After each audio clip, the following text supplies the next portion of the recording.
make a statement. Last week, the Bradley County Mall, there was a charrette, a visioning session for 3 days. On the third day, we were supposed to get feedback, the public's opinion on the plan that they want to develop, the BCC 2035. There was no feedback on that plan because the results were too negative. So you think what she's saying about being delphied and manipulated is not true, and it's not here in Bradley County? I'm a living example. I was at that charrette. I was there from the moment it started until the moment it closed at night. And I watched and I monitored and I talked to people coming into that charrette who had no clue about what a brownfield is, what redevelopment was, but they were filling out the forms. They were making comments. They had no idea.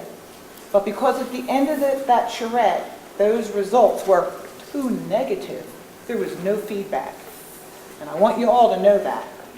They got them. See, they will say, if you're successful, we've been doing this, we've been anti-Delphine these meetings all over the San Francisco Bay Area and really giving them a run for their money there, freaking them out, because they're not used to this kind of thing. They think they've been just going like a train, you know. They think they can just do this without the people stopping them. And now we're starting to throw some bricks in their path, and they're freaking out. But they get smart. They figure out a way around you fast. So you got to be quick too, and you got to figure out new ways. But they will say, "Oh, well, we had to shut down the meeting because there were disturbances. The people were making trouble, so we shut down the meeting." And then when they have the new meeting, they don't tell you about it. They'll have it somewhere else, and they'll get their results. But you know what? When you go down and you tell your city manager and your city council or your county supervisors, you say, you vote for this plan, it's going to be the last thing you do in this county. You vote for this, you're not in next time. Because I can pick 6 people or 7 people or 5 people or whatever out of this crowd, and they're going to do a better job. We are not going to stand for this anymore. We will run for office ourselves, and we will support people, we will vet people, we will ask people, what is your position on United Nations Agenda 21 Sustainable Development?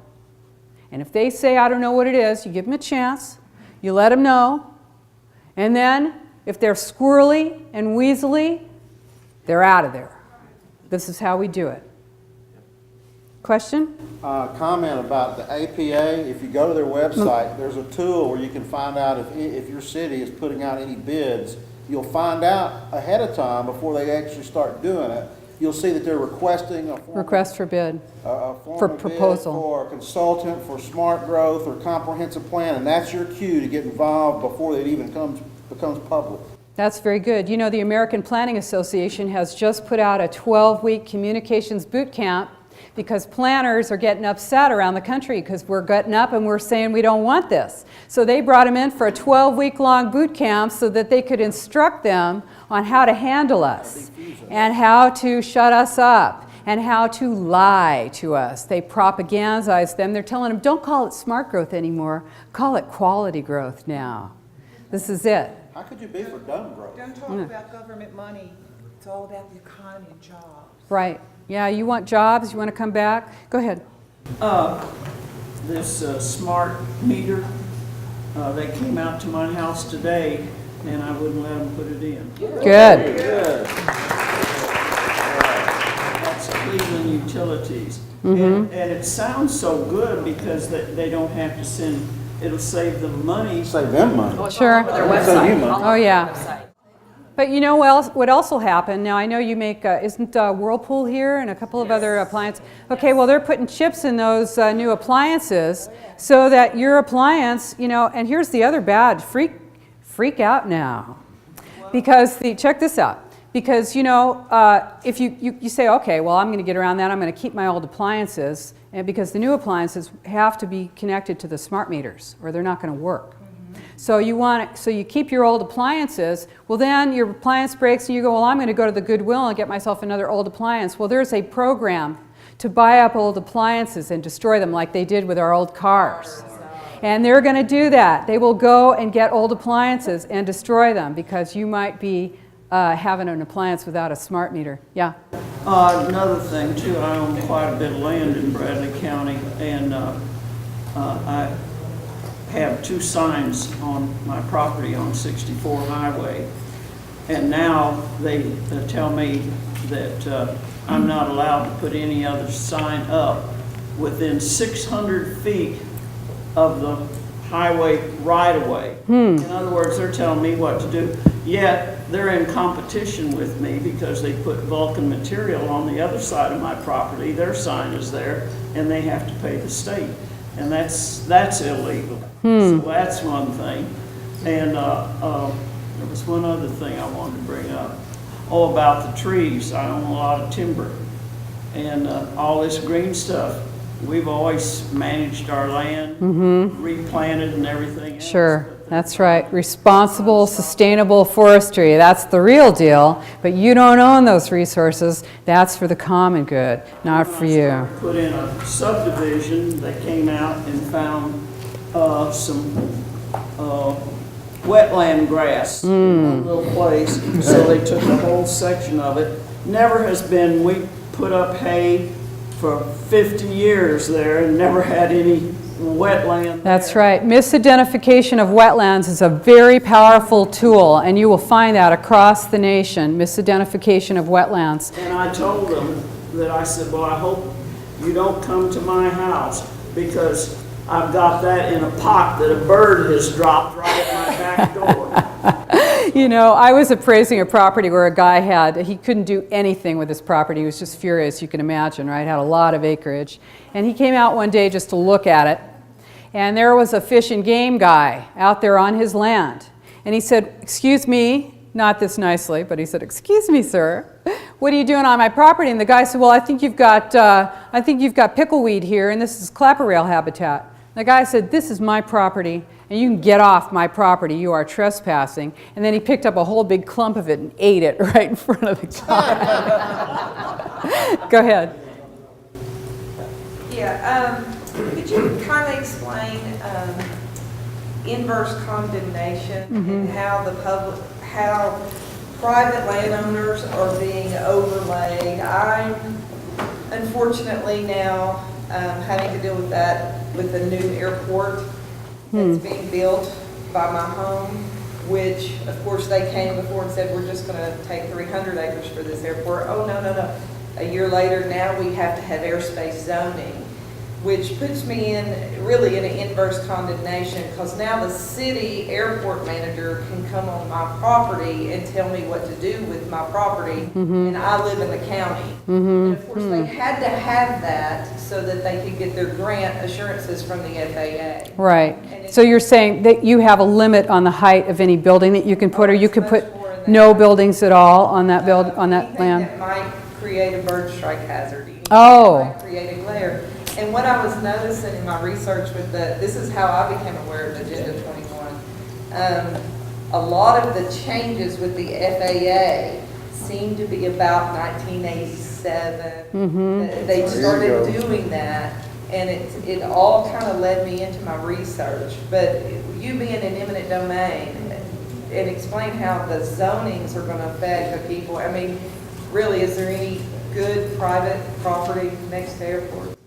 Well, I've seen that when I was appraising land that was next to Travis Air Force Base in California, because you can't have anything above a certain height, and this is, has a tremendous impact, obviously, on your value. You thought you could do something with your land, and suddenly you have no rights there. If they're imposing this, I would definitely get an attorney. If you do not have an attorney, I would get an attorney. Well, I hired an attorney. Okay. A very good environmental attorney tell me he could stop it for $100,000. Yeah, I know. I know. But that's part of it. They can do this because they know we are. They're figuring you're not going to have the money. Look what happened with the Sacketts, with that couple out in Idaho, right? What did they get? What did they get at the Supreme Court? The Supreme Court, they were told by the EPA they were going to be fined $37,000 a day because they supposedly had a wetland on their property. They had to put it back the way it was. They were like freaking out. So they went to the Supreme Court with this, and what did the Supreme Court determine? The Supreme Court determined that they had the right to challenge the EPA. That's what they got. They had the right to challenge the EPA on basically this incredible. What they did to them was they frightened them to, most people would have backed down. A $37,000 fine a day. So you're told, hey, we're going to extort something from you. We can fix this. It's only $100,000. Are they using eminent domain on their property? No, it's inverse condemnation. They can zone it and tell me what I can and can't do with it. They can come on it at any time they do, but I get to still pay the property. Right. So an inverse is entirely different. Inverse is eminent domain is when your land is actually being taken. So Trying to sell that property now. Exactly. Get with Mayor Karen afterwards, because we're going to be lobbying for legislation next time for Yes, we are. all of this stuff. go ahead. One comment, quick question. Just recently, the Chamber of Commerce on the front page, Barry Farlow put out he dedicated a whole front page to that meeting you were talking about, and he was deriding the naysayers that were there, saying how they were basically idiots. Tinfoil hats. Progress, and that they're not for anything, and it was so negative, it was unreal. Right. So how do we plan? Because you have to plan. Other things just are crazy. So how do you plan without falling under this Agenda 21 thing? Well, I'm not against planning, and regional planning obviously is important because when you've got transportation, you don't want your road to end at the end of your county, right? You don't want to just drop off a cliff at the end of your county. You need regional planning, right? But when you combine regional planning, transportation planning, and housing, when you determine where housing has to be specifically, and you use transportation tax dollars and property tax dollars to subsidize private development, you have overstepped your bounds. And then you are also doing breaking jurisdictional boundaries and erecting a shadow government. So this is completely... Change with this BC 2035 so we're not under Agenda 21. I would scrap that plan. You've got to scrap that plan. Yes. You have to scrap that You plan. need to be going to every county commission. Yeah, go ahead.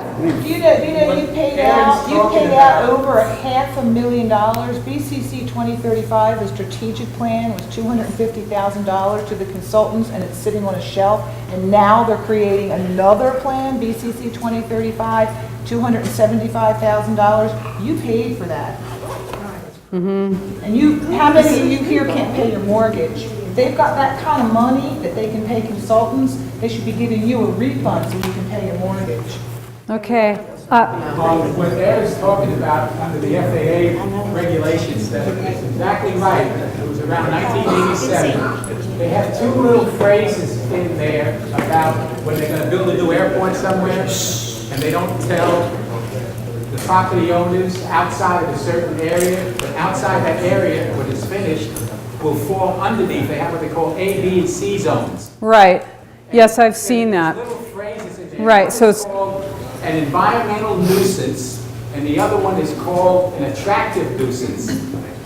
And the environmental nuisance won't apply until the airport's built. They say, we don't want you to plant a tree because blackbirds will light on it.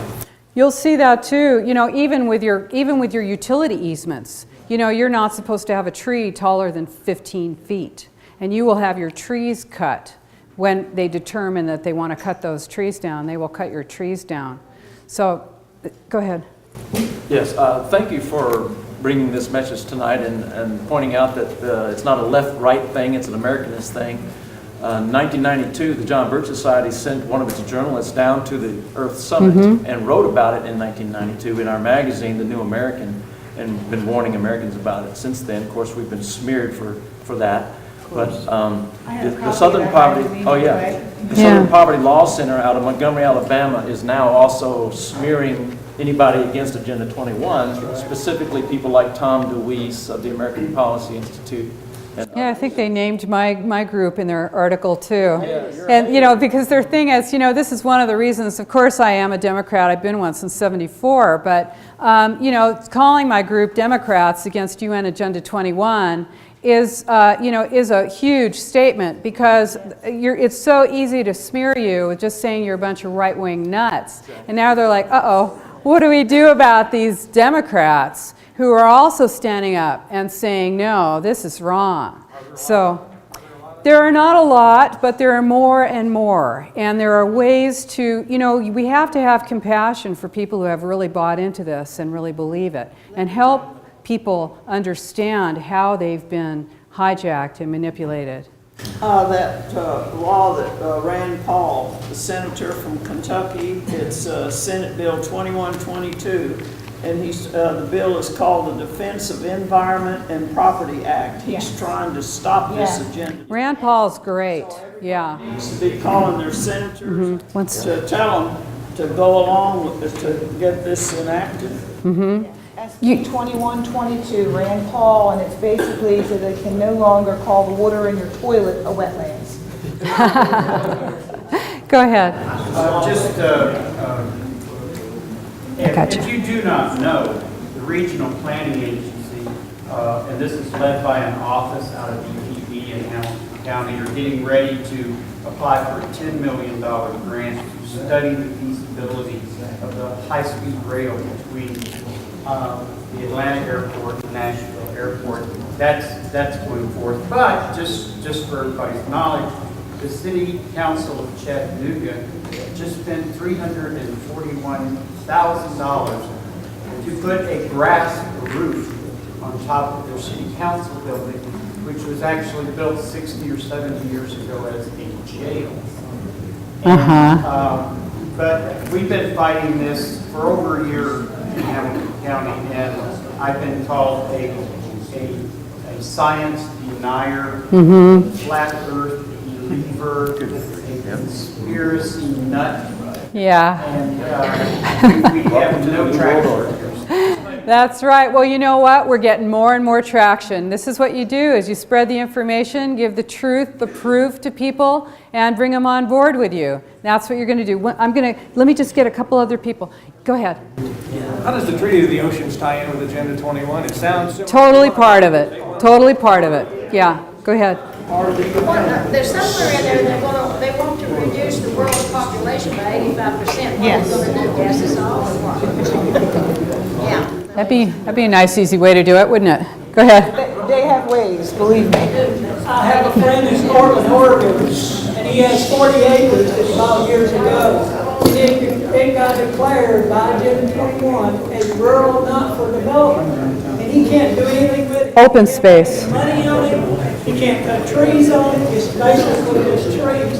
He can't do anything with it. Every year his taxes go up. Right. See, this is it. And then check it out. Livable Memphis. I just came from Memphis. I was in Memphis and Nashville. Livable Memphis, which is the same thing.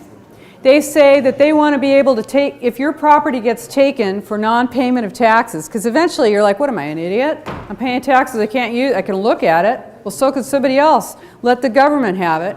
So if your property gets taken for non-payment of taxes, Livable Memphis, which is another one of these groups, sustainability groups, 501c3 nonprofit, they want to be able to have your property given to a nonprofit given to them. Your property that was taken for non-payment of taxes, given to a nonprofit as long as they agree not to build single-family residential. As long as they build smart growth on it, mixed use, they can have that property. So this is how you lose control of your private property, and eventually it passes into government hands.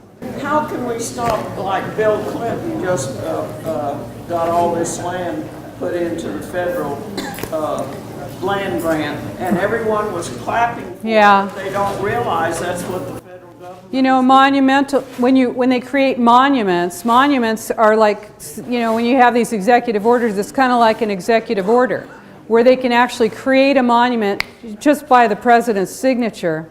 And then this actually, a lot of these are in wilderness areas, and so what they do is they have like their priority is to purchase any privately owned property within those areas and remove the people out of them. They are wilderness areas. So this is the plan, is to get us out. Let me just take them first, then I will get you, because they haven't asked a question yet. Go ahead. If anybody doesn't think that the appliance smart meter thing is legitimate, I recently spoke with a woman who lives in a suburb of Paris, who just purchased a new washer and dryer, and she has a smart meter, of course, as almost all of France does. She is not permitted to use her washer and dryer between the hours of 6 p.m. and 10 p.m., even though she has 2 small children. They shut that off, as do all their neighbors. So the electric companies do control the power on those. Yes, that's absolutely right. So don't think that that's just a figment. No, they really do. Client salesman says this has a smart chip in it. Don't think it's a good thing. Yeah, that's right. And in fact, I spent years living in Mexico and Guatemala, and you only have electricity a couple hours a day and water a couple hours a day. You know, you don't have, when people come to this country and they have water all the time and electricity and a toilet that flushes, that is fabulous, you know. Where you're talking about social equity, you're talking about we have a long way to fall. I think the liberal Democrats are going to come get your card. I know. You're right. They've tried to pull my card, actually. Go ahead.